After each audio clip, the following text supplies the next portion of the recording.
اچھا، السلام علیکم اسٹوڈنٹس، امید ہے آپ خیریت سے ہوں گے۔ آج ہمارے پاس جو ہے وہ ہمارا پہلا لیکچر جو ہے یعنی آن لائن کا، یہ ہم شروع کریں گے انشاءاللہ۔ چیپٹر نمبر 10 تک ہم نے پڑھ لیا تھا، جو ہماری فزیکل کلاسز تھی اس میں ایک گروپ کا رہتا ہے، لیکن وہ ایک دو ٹاپک ہیں وہ میں کروا دوں گا کور انشاءاللہ۔ تو آج ہم چیپٹر 2 سے شروع کرتے ہیں، چیپٹر 11 سے شروع کرتے ہیں۔ بک 2 کا چیپٹر 1 ہے یہ۔ اچھا، اب یہ جو بک ہے نا، یہ ہے پروٹیکشن آف پاور سسٹم، یعنی اس میں جو ہے نا وہ آپ کے پاس پاور سسٹم کو کیسے پروٹیکٹ کرنا ہے، یعنی فالٹ آ جائے، شارٹ سرکٹ ہو جائے، اوپن سرکٹ ہو جائے۔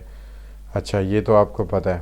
ایک کچھ ایسی ٹرمز بھی ہوتی ہیں کہ یعنی کچھ ایسے فنامنا بھی ہوتے ہیں جو ظاہری طور پہ فالٹ نہیں نظر آتے آپ کو، جیسے جو ہے وہ یعنی لیکیج ہو گئی۔ اب وہ آپ کو پتہ تو نہیں لگ رہا کہ لیکیج ہو رہی ہے، یعنی ایک تو یہ نا کہ باڈی کو ہاتھ لگائیں پھر آپ کو شاک فیل ہو، ایک بعض اوقات جو ہے نا وہ بھی نہیں فیل ہوتا، تو لیکیج ہوتی رہتی ہے، تو وہ ظاہر سسٹم کے اوپر بوجھ پڑتا ہے۔ تو یہ چیزیں ہیں۔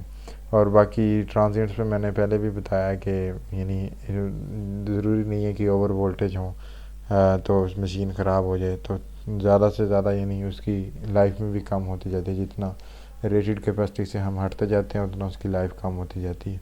اچھا، اس سب کے لیے نا اس بک میں ہم ساری یہ پڑھیں گے، اس بک میں جو چیزیں ہم نے پڑھ دی ہیں نا، یعنی پاور سسٹم پہ فالٹ آ گیا، فالٹ کو ہم نے ٹیکل کیسے کرنا ہے، فالٹ آیا کس وجہ سے ہے، اس کو ختم کیسے کرنا ہے، ٹھیک ہے، ختم کرنے کے کون کون سے طریقے ہیں، اور کس طریقے میں یعنی زیادہ ہمارے پاس زیادہ سوٹیبلٹی ہے کہ جس میں خرچہ بھی کم آئے اور آگے جو ہے نا پروٹیکشن بھی ہمیں مل جائے۔ تو میں نے اس دن کلاس میں بھی بتایا تھا کہ پاور سسٹم کی جو انویسٹمنٹ ہوتی ہے نا، اس کا بہت بڑا حصہ اس کی پروٹیکشن پہ خرچ ہو جاتا ہے، یعنی ہم نے اس کو پروٹیکٹ کیسے کرنا ہے۔ تو یہ چیزیں جو ہے وہ دیکھنے کی ہیں، یعنی ہم شروع کرتے ہیں انشاءاللہ۔ تو اس میں سب سے پہلے ہم سنگل لائن یا ون لائن ڈائیگرام بنائیں گے پاور سسٹم کی، جو آپ کا 40% ریڈیوس کورس ہے اس میں یہیں سے ٹاپک شروع ہوتا ہے۔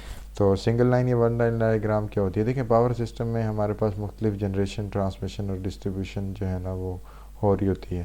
مختلف جنریٹر لگے ہوئے ہیں، ٹرانسمیشن لائنیں آگے سے نکل رہی ہیں، پھر ڈسٹریبیوشن میں آگے لوڈز، کوئی اے سی لگا ہوا ہے، کوئی جو ہے نا وہ 3 فیز اے سی لگا ہوا ہے، تو سنگل فیز اے سی، 3 فیز اے سی، ڈی سی لوڈز بھی ہوتے ہیں اگر ڈی سی ٹرانسمیشن لائن ہے تو اب ان کو کیسے آپ نے پاور سسٹم پہ ظاہر کرنا ہے؟ دیکھیں، سب سے پہلی بات یہ ہے کہ اگر آپ کے پاس جو ہے وہ پاور سسٹم پہ اظہار آپ اچھی طرح سے سنگل لائن ڈائیگرام اچھی طرح سے بنا لیتے ہیں ایک سسٹم کی، ایک پاور سسٹم کی، تو اس سے آپ کو آئیڈیا ہو جاتا ہے کہ کون سی مشین کس جگہ پہ لگی ہوئی ہے۔ مشین از کے موٹر، جنریٹر، ٹرانسفارمر، جو اکوپمنٹ آپ کے اوپر لگا ہوا ہے ان کو کلیکٹیولی میں مشین کہہ رہا ہوں۔ تو جو مشین آپ کے اوپر لگی ہوئی ہے اس کی کیا یعنی کنیکشنز کیسے ہیں، اس کو آپ نے سٹار میں لگایا ہے، ڈیلٹا میں لگایا ہے، کیسے اس کی وائرنگ کی ہے، تو یہ چیزیں دیکھنے کی ہیں۔ اب لیٹس سپوز ہم یہ پہلا جو ہے نا یہ ڈائیگرام بناتے ہیں۔ ہمارے پاس ایک سسٹم ہے، اس کے اندر 3 جنریٹرز ہیں، یہ آپ نے دیکھ لیا، جنریٹر 1، جنریٹر 2 اور جنریٹر 3۔ 2 بس بارز ہیں، بس 1 اور بس 2۔ یہ لیفٹ ہینڈ سائڈ پہ فگر سی میں بس 1 ہے اور رائٹ ہینڈ سائڈ پہ بس 2 ہے۔ اب دیکھیں، آپ نے لوڈز کو جو ہے نا وہ کرنا ہے، اس سے فرنش کرنا ہے، لوڈز کو سپلائی پہنچانی ہے۔ تو لوڈ اے لگا ہوا ہے یہ بس بار 1 پہ اور لوڈ 2 لگا ہوا ہے بس بار 2 پہ۔ اب ذرا دیکھیں، آپ دونوں جنریٹرز کو جب آپ نے بس بار کے ساتھ کنیکٹ کیا ہے تو سرکٹ بریکر کے ذریعے سے کیا ہے، یہ سی بی لکھا ہوا ہے۔ نیکسٹ اسی طرح جنریٹر 2 کو بھی جب کیا ہے تو سی بی لکھا ہوا ہے، جنریٹر 3 کو بھی جب کیا ہے، اسی طرح لوڈز کو بھی لوڈ اے اور لوڈ بی کو کیا ہوا ہے کنیکٹ سرکٹ بریکرز کے ذریعے سے۔ اسی طرح ٹرانسفارمر دیکھ لیں، ٹرانسفارمر سے پہلے بھی اور بعد میں بھی ایک سرکٹ بریکر لگایا گیا ہے۔ اور اب یہ جو جنریٹر کے ساتھ جو یہ سیمبل بنا ہوا ہے، اس کا مطلب ہے کہ یہ جنریٹر ہے اور اس 3 فیز سٹار کنیکٹڈ جنریٹر ہے، یہ سٹار کا سائن ہے، اور یہ ریئیکٹنس گراؤنڈڈ ہے، یعنی یہ جو اس کا نیوٹرل پوائنٹ ہے یہ ریئیکٹنس کے ذریعے سے گراؤنڈ ہوا ہوا ہے، جو میں نے لاسٹ چیپٹر نمبر 10 میں پڑھایا تھا آپ کو۔ اچھا، اسی طرح جنریٹر 2 دیکھ لیں، یہ بھی سٹار کنیکٹڈ ہے، اس کی وائنڈنگز ظاہر ہے 3 فیز جنریٹر ہے، 3 وائنڈنگز ہوں گی، اور وہ بھی جو ہے نا وہ ریئیکٹنس کے ذریعے سے گراؤنڈڈ ہے۔ اس طرح جنریٹر 3 بھی ریئیکٹنس کے ذریعے سے گراؤنڈڈ ہے۔ اچھا، اب یہ دیکھ لیں ٹرانسفارمر پہ آ جائیں۔ ٹرانسفارمر کی آپ کو پتہ ہے پرائمری اور سیکنڈری 2 سائڈز ہوتی ہیں، تو اس ٹرانسفارمر کی جو پرائمری سائڈ ہے سٹار کنیکٹڈ ڈائریکٹلی گراؤنڈڈ ہے، اور یہ بھی سٹار کنیکٹڈ ڈائریکٹلی گراؤنڈڈ ہے۔ لیکن جو ٹرانسفارمر 2 ہے اس کی پرائمری سائڈ تو اسٹار کنیکٹڈ اور گراؤنڈڈ ہے، لیکن سیکنڈری سائڈ پہ اس کی جو وائنڈنگ ہے وہ ڈیلٹا کنیکٹڈ ہے، یعنی تینوں وائنڈنگز جو ہیں نا وہ ڈیلٹا کنیکٹڈ۔ تو اس میں ذرا دیکھ لیں، اس ڈائیگرام میں 3 جنریٹر G1 G2 G3 کو ریئیکٹرز کے ذریعے ارتھ کیا ہوا ہے۔ تمام جنریٹر کو سرکٹ بریکر کے ذریعے بس بار کے ساتھ جوڑا گیا اور مزید سرکٹ بریکر کو step up transformer T1 T2 کے ذریعے ٹرانسمیشن لائن کے ساتھ جوڑا گیا۔ تو دیکھیں یہ جو ڈائیگرام ہے نا، آپ دیکھیں آپ کے پاس ہوتا کیا ہے، جنریٹر 1 ہے یہ 3 فیز ہے، اس سے تیر تارے نکلنے چاہیے، لیکن ہم نے ایک دکھائی ہے تاکہ سمپلسٹی رہے، ٹھیک ہے۔ اب دیکھیں جنریٹر کی وائرنگ میں یہ اس کی نیوٹرل وائر بھی آ رہی ہے، لیکن نیوٹرل وائر کو ہم نے سنگل لائن ڈائیگرام میں نہیں دکھایا کیونکہ ہم جو ہے نا اس ڈائیگرام کو سمپل رکھنا چاہ رہے ہیں۔ اس طرح ٹرانسفارمر کی سیکنڈری پہ بھی 3 فیز ہوتا ہے، پرائمری پہ بھی 3 فیز ہوتا ہے، لیکن ہم نے صرف یہاں پہ ایک وائنڈنگ اس کی دکھائی ہے کہ تاکہ آئیڈیا ہو کہ ٹرانسفارمر کے سیمبلز وغیرہ اس چیپٹر میں شروع میں نا سیمبلز بھی بنے ہوئے ہیں، وہ بھی ذرا آپ دیکھ لیجئے گا۔ تو یہ سنگل لائن ڈائیگرام جو ہے وہ اس کی ہوتی ہے۔ اسی طرح بعد میں اس نے اگلی بھی ڈائیگرامز ہیں ریئیکٹنس اور ریزسٹنس، لیکن وہ آپ کے کورس میں نہیں ہے۔ تو سنگل لائن ڈائیگرام آپ ہوپس ہو کہ سمجھ آ گئی ہوگی آپ کو۔ سنگل لائن ڈائیگرام کی ڈیفینیشن یہ ہے کہ وہ سادہ ترین ڈائیگرام جو پاور سسٹم کو جو ہے وہ ظاہر کرے، اس کو ہم سنگل لائن یا ون لائن ڈائیگرام کہتے ہیں۔ اچھا جی، یہ ذرا دیکھ لیں آپ۔ نیکسٹ ہمارے پاس جو ٹاپک ہے نا وہ ہے ریئیکٹنس ڈائیگرام تو ہم نے نہیں کرنی، یہ کرنا ہے فیصد اور فی یونٹ کوانٹٹیز۔ دیکھیں آپ کے پاس لیٹ سپوز میں یہ کہتا ہوں کہ آپ نے دیکھا ہوگا کہ میں نے 100 نمبر کا پیپر لیا ہے، تو ایک بچے کے نمبر آ گئے 80، ایک کے آگے 90، ایک کے آگے 75، ایک کے آگے 60۔ اب رینڈم نمبر آ رہے ہیں، ان کے درمیان کوئی ریلیشن نہیں ہے، لیکن اگر میں یہ کہہ دوں کہ جی آپ کے پاس جو ہائیسٹ ہے نا، جو ہائیسٹ لڑکا ہے اس سے 5 نمبر جو ہے نا وہ کم والا سیکنڈ ہے، اس سے 5 نمبر کم والا تھرڈ ہے، اب یہ ریلیشن بن رہا ہے، یعنی اس میں آپ کو سمجھنا آسان ہے۔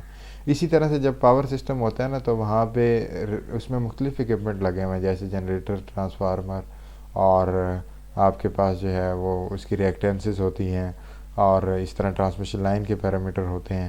تو دیکھیں اب اس میں آپ کو جنریٹر کی ریئیکٹنس آ رہی ہوتی ہے یعنی ہزاروں کلو اوم میں، آگے سے ٹرانسمیشن لائن کی بھی ریئیکٹنس زیادہ ہوتی ہے، لیکن جو آگے کی مشین جیسے ٹرانسفارمر ہے اس کی ریئیکٹنس کم ہوتی ہے، تو ان دونوں کے درمیان نا کوئی ریلیشن نہیں بن پاتا۔ تو ہم یہ کرتے ہیں کہ پر یونٹ کوانٹٹیز یا پرسنٹیج کوانٹٹیز یا فیصد کوانٹٹیز ہم لیتے ہیں، اس میں آپ کو آئیڈیا ہو جاتا ہے، یعنی جنریٹر کی ریزسٹنس کو اگر ریئیکٹنس کو اگر آپ 100% رکھ رہے ہیں تو ٹرانسفارمر کی 75% ہے، اس کا مطلب ہے کہ جنریٹر کی ریزسٹنس زیادہ ہے اور ٹرانسفارمر اس سے 75% پہ ہے۔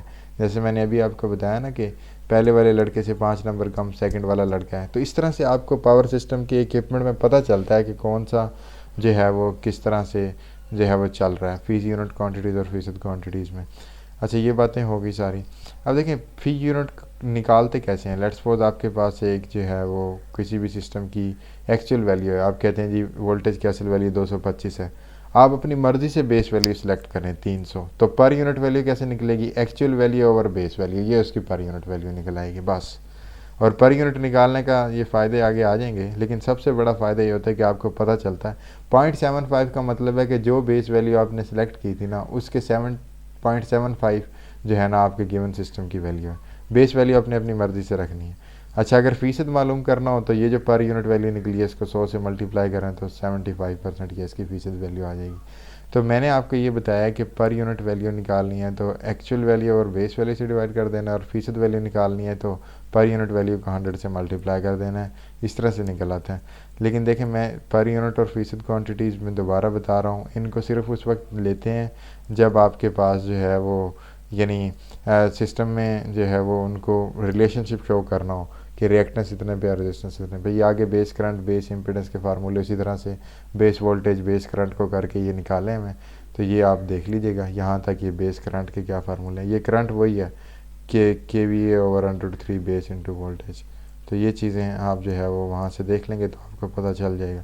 تو امید ہے آپ کو یہ ابھی تک والی جو ہے وہ چیزیں سمجھ آ گئی ہوں گی، باقی ہم انشاءاللہ جو ہے وہ اب آگے چلتے ہیں، اس میں آپ کو مزید کلیئر ہو جائے گا کہ کیسے کرنا ہے۔ تو میں سیکنڈ والی جو ہے وہ اپلوڈ کرتا ہوں لیکچر اس کا۔ ابھی اس لیکچر میں صرف یہ باتیں تھیں جو میں نے آپ کو بتائی ہیں کہ بیس والی کیسے کرنی ہے اور جو ہے نا وہ دوسری کیسے کرنی ہے آپ نے۔ مزید جو ہے وہ ہم اس کو دیکھ لیتے ہیں۔